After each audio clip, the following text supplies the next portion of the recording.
Let's talk real football real quick. We did have the final week of preseason games. The Niners and the Raiders played each other, and they played each other to a draw. It was 24 apiece. The Raiders ended up getting that tying field goal under 2 minutes left in the fourth, right? And there was a little bit of chaos at the end. The Niners almost did a 40,000 laterals and then score a touchdown, but they ended up getting tackled a little bit short.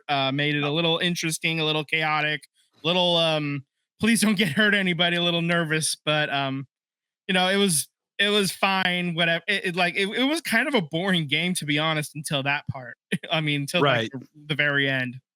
When I saw that the 49ers were rolling out a good amount of starters and the Raiders were not, it went about as expected. Right. I would think that Brock Purdy led offense and a majority of their starters should dominate a bunch of second and third and fourth stringers that are just competing to be on an NFL roster, let alone starters for the Raiders. I guess the is I thought the back end roster guys on both teams fought really hard, and there were some guys on the Raiders specifically that climbed up the ladder and look like they're probably going to make the team, most likely as special teams. But overall, the game was, as a fan, a lot of poor execution, especially in the second half. But didn't have a lot of reps. They're running around with third, fourth options. So it's not really getting a lot of run and reps and quality reps. So overall, I think all games in the NFL this week were pretty boring. Yeah, I would agree. Kickoff return. The Saints and the Titans. Oh yeah. That one that was kind of exciting there. Like that was like right near the end of the first half, right? That was a badass like 10 seconds. Yeah.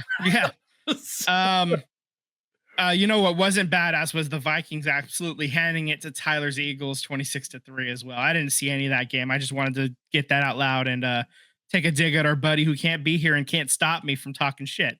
3-26 Vikings.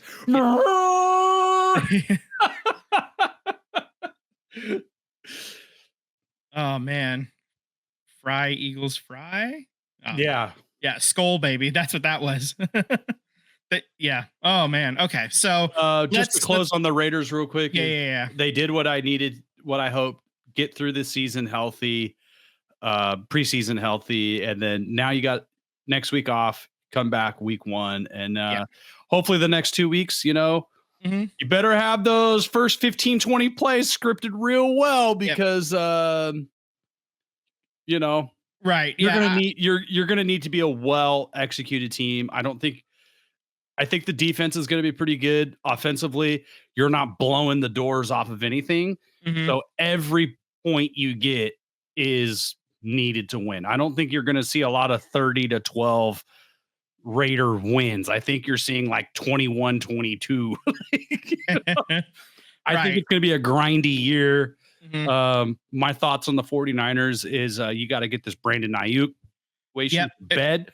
I know we're but you got to put that situation to bed because this is your Super Bowl window with this current roster. I don't think you're going to be able to keep all these wide receivers and the running back and the quarterback and the offensive line and the defense intact. Pieces are going to start coming off. Yeah. So Tyler's in the chat, even though he can't be here in person. Hi, Tyler. And my dad did ask, do you think that they need more or less preseason games?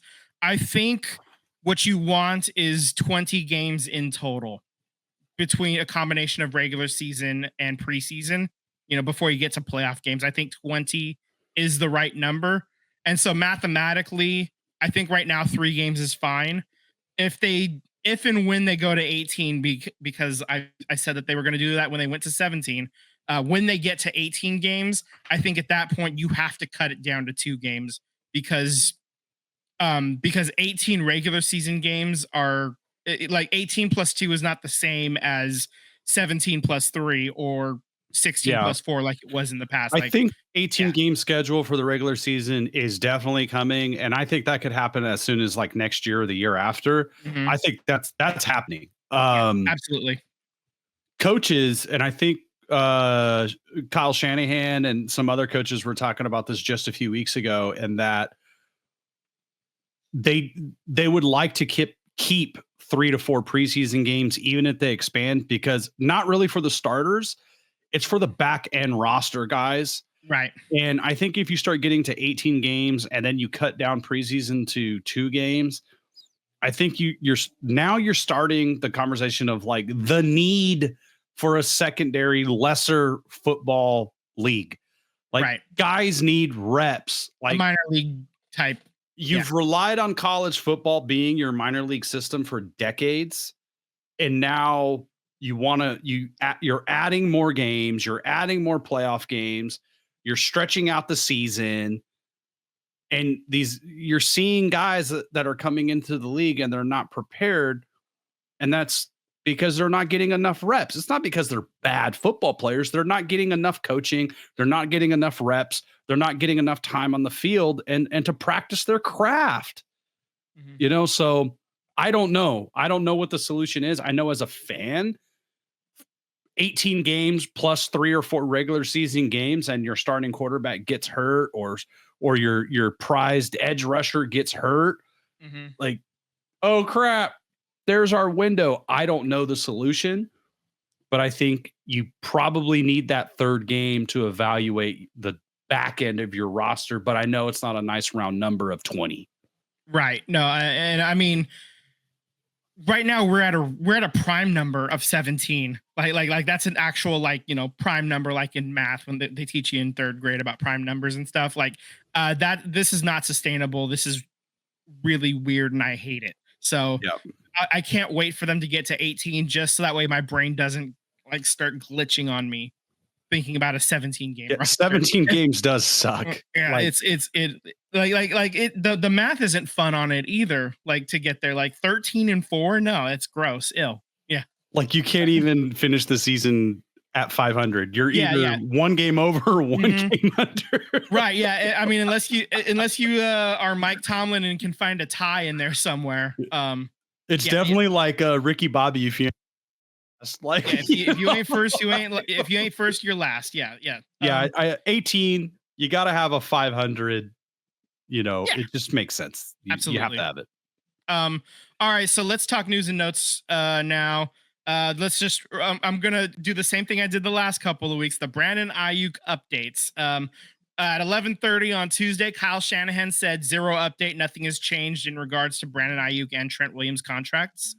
2 p.m. on Tuesday, Jordan Schultz, NFL insider, reported the 49ers and Brandon Ayuk had another meeting yesterday, and talks continue to progress on a long-term contract extension. There have been movement on a deal, but there are some minor details that still need to be ironed out with ownership approval. And then Thursday, like right before 6 p.m., the likely scenario is Brandon Ayuk will stay. Deal with San Francisco is right there and only a couple of hurdles to figure out. Friday, 6 p.m., Brandon Ayuk was at the game. He traveled with the team to Las Vegas. I mean, if he's not close, there's no way he's not coming. Like if he's already like almost out the door to Pittsburgh, he's not going with the team to the game in Las Vegas. So that's why I'm all of a sudden like that alone, that percentage, like I was like 60-40 he's staying, just like based on all the reporting. When that happened, I was like 85-15 he's staying. Like he's at least staying through this year, through the end of his contract. Like, yes. So, and just to make note on the Trent Williams contract, this morning actually there was a report that he's willing to hold out into week 1 unless he gets a new contract. So, and he's a little bit older. He plays a really important position, the protecting Brock's blind side. He has a lot of leverage, and it's going to be interesting to see how they make both of these contracts fit, especially when you consider Brock's contract is in the very near horizon as well. Yeah, so I'm a little nervous about that. Let's talk. Washington actually sent Jahan Dotson in division to Philadelphia, and a 5th round pick, and they got back a 3rd round pick and 2 7th round picks in 2025. So they Washington just really lost faith. And there's your dogs barking in the background. Washington really lost faith in Jahan Dotson. That was a 1st rounder, I believe. Like, he was a 1st round pick for them a couple years ago, and so now they're sending him in division as well. Like, that's telling me that they have no respect for him, and he's going to be the 3rd wide receiver there. They already have AJ Brown and Devontae Smith, so that's locked up, and he's going to have a chance to kind of thrive in a spot where he doesn't have to be, a top tier guy. He can just relax a little and, do the job as a 3rd wide receiver. Right. I want to go back to this 49ers stuff and Yeah. ask you a little bit of probing questions. Yeah. If you're the GM, you're the coach, Mhm. how do you feel about this Brandon Ayuk situation? And I'm pissed. Yeah. Like I feel a little bit like I don't want to say blindsided. They kind of knew that this might be a possibility, especially with Debo doing a similar thing, just a couple of years ago. But it's a little frustrating when you have to you know what you have coming. You know that Brock is going to take up a huge chunk of money next year, and you're not going to be able to hold it all together. And I would have hoped to be able to get Brandon Ayuk through his contract. Obviously, that's not really a thing anymore in today's NFL, especially for top end players. So, it's like it sucks. I hate this, but it's something that you got to do, and you're going to end up paying him, and it's going to come at the cost of somebody else. And so I'm just wondering who's gone because of it. Is this maybe Kyle Juszczyk's last year? He already restructured once. I think Kittle also restructured, although I wouldn't expect Kittle to go anywhere. But even a top end fullback, they've shown that they're willing to use backup tight ends to do a similar job. When Kyle Juszczyk is gone, so maybe that ends up being the play. I don't know. If it were me, brother, I'm going to Brandon Ayuk and Trent Williams, and I'm saying, you have a contract. You're either playing on that contract now, so you play the contract and we'll revisit a new contract in the offseason. If not, you're being traded. And you know what? He doesn't have a no trade clause. Right. We could have sent him to New England. We could have done that. Yeah. Because the scary part, typically, and if this piece is taken out of context or people don't know where we stand, and I say we as a whole podcast, traditionally we stand by the player. Like the player, it's a players league. We watch the sport because of the player. We don't watch the sport because of the general manager and the head coach and the ownership. We watch because of athletic ability. We don't have it. Oh my God, look at it. It's so great. We watch it because of the sport. Okay. Right. Because of them. In this situation, you're holding the team hostage and the rest of your teammates. And I understand you got to get your money when you have the opportunity to get it. Right. Trent Williams, you're a freaking Hall of Famer. You made a buttload of money. You have all the money in the world. Brandon Ayuk, it's not like you're playing for $100,000, $50,000. Your contract right now is going to pay you. I think the 5th year option is like 14 million. It's 14.1 or something like that. Yeah. So come on. And I know it's relative. Like I'm never going to make that in my life. I understand it's a relative thing. It's a different career path, different everything. I get that and I respect it. But like I said, if you get traded to say Washington or New England, or whatever team that is on the rebuild, are you going to make more money being a Hall of Fame wide receiver and a Super Bowl winner on the San Francisco 49ers or a really good wide receiver that never wins? You can make more money over the course of your lifespan by being a Super Bowl champion with the 49ers right now. And you know what, Trent Williams? you don't have a lot of opportunity to win a Super Bowl. This is it. Yeah. This year and like next year. Because if I'm the 49ers with his age, at some point, Father Time is going to get him. Mm-hmm. The Grim Reaper is going to take him out. Just time. So if I'm Lynch, if I'm Shanahan, at some point I got to take a stand and say I can't do this late into the season. Bosa is one of the most athletically gifted football players, athletes on the planet. And everybody said, oh, he could just roll out of bed and get 5 sacks a game. And look at he had DPOY season. DPOY 2 years ago. Last year, it was really like it took him forever to get going, and he never really even got going in the Super Bowl. Yeah. So I'm just saying, wasn't there. Yeah, you know, he was absent. Yeah. And the final game of the season, the Super Bowl, was Trent Williams. Was Trent Williams a Hall of Fame left tackle on the blind side? To me, no.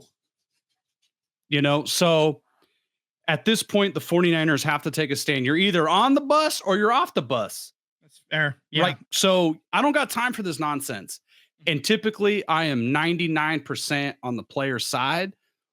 But every year, man, the 49ers are in this position and it's a cap league. You can't pay everybody. I have a lot of respect for Kyle Shanahan. Last week, he did an interview and he talked about the trade with DeForest Buckner, and that, of course, you want DeForest Buckner on the team. Of course, he's amazing. He's great. He does everything you want as a franchise player. Yep. But if you pay DeForest Buckner, there's like 3 players you can't retain. Right? So those 3 other players also contribute at multiple levels of the game for you. So it's the same thing. Fine. You know what, Brandon Ayuk? I can't pay you. Fine. Trent Williams, I can't pay you. I'm going to go elsewhere. And it sucks that it's happening on this season, but I have to move on as a franchise. I can't be held hostage anymore. It's about precedent. All of these 49er players are doing this to the 49ers. And at some point, you just got to stand up for yourselves and cut bait. I trade them, Vince. I think I'm getting closer. Like I hear that, and I mean, I'm honestly like, I feel like even if I don't get players back, I'll settle for the draft picks at this point. Yeah, I'm trying to make every possibility to make it work before I trade them, and right now it sounds like that there is an opportunity to make it work. So I'm gonna try to do that. I don't want to lose anybody if I don't have to.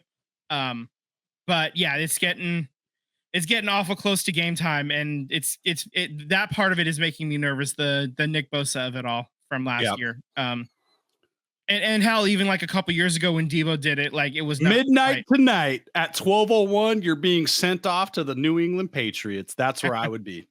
All right. Yeah. So just one more note.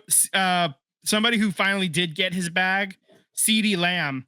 4 years, 136 million.